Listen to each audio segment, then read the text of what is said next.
Pandemi COVID-19 yang terjadi di negara ini jelas mempengaruhi berbagai aspek dalam kehidupan bermasyarakat, tidak hanya dari sisi kesehatan saja. Ya sudah kita harus atur, ngapain kita mesti beda-beda. Terus caranya gimana kita Apalagi, nih? tak ada yang tahu kapan pandemi COVID ini akan segera berakhir. Ini tentu sangat berpotensi mengganggu ketersediaan, stabilitas, dan akses pangan. Sudah clear, saya sudah beres. Cara saya yang dijalankan, ya saya Merespon hal tahu ini, pemerintah diminta untuk sigap dalam melakukan jangan kontrol sampai. ketersediaan pangan. Provinsi Lampung seperti apa?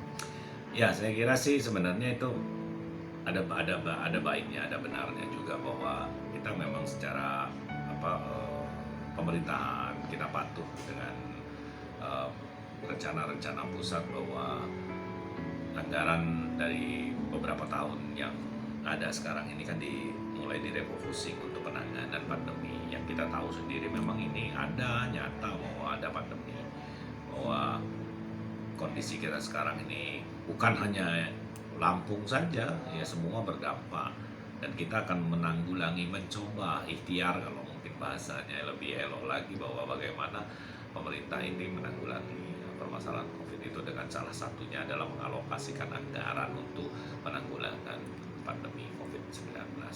Nah, yang terpenting bagi kita adalah penanganan pandemi ini bukan hanya sekedar bagaimana masyarakat itu divaksin, bagaimana menanggulangi masyarakat itu dari sisi hal misalnya ada masyarakat yang terpapar dan lain sebagainya. Kalau cerita tentang kembali pada pembicaraan awal kita tadi bahwa ada jargon atau ada visi misinya dari para gubernur yang sekarang Pak Rinal bahwa ada keinginan untuk menjadikan Lampung ini petani berjaya.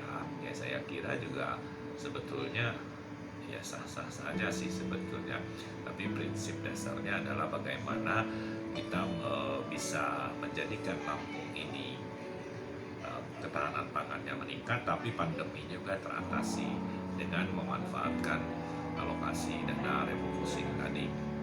Satu yang harus kita lihat bahwa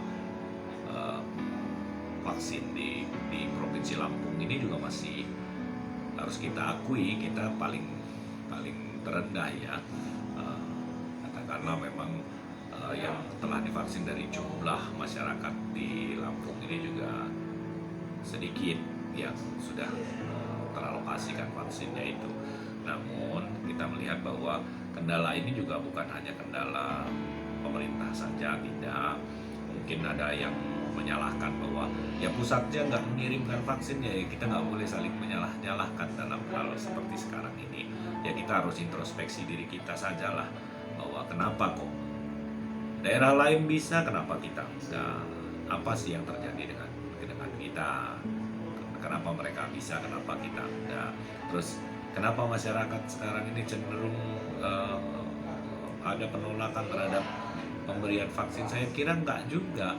Antusiasme masyarakat terhadap vaksin ini juga luar biasa, tapi tidak didukung oleh stok. Alhamdulillah sekarang ini banyak stakeholder yang lain juga melakukan hal yang sama dengan bagaimana mereka mengalokasikan program pemerintah memvaksinasi masyarakat ini, mungkin dari Polda, mungkin dari organisasi termasuk PDI Perjuangan yang kemarin kami sudah mengalokasikan di beberapa tempat, bahwa ini adalah membantu pemerintah daerah khususnya Provinsi Lampung agar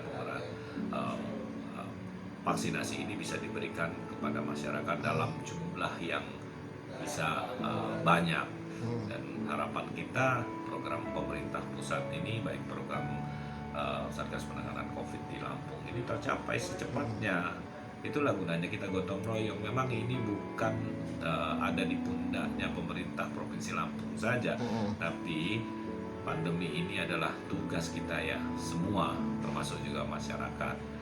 Tergantung pada fungsinya masing-masing, bahwa masyarakat menjaga dirinya, pemerintah hadir pada saat masyarakat untuk membutuhkan. Nah, kembali pada refocusing, saya sependapat sebetulnya bukan hanya sekedar bagaimana penanganan COVID ini saja, tapi alangkah banyaknya yang masyarakat sekarang ini yang sudah melakukan isomanya sendiri, karena banyak terkendalanya. Pertama, ketersediaan tempat di rumah sakit, kedua ketersediaan oksigen yang memang sudah mulai langka, ketiga obat-obatan dan lain sebagainya.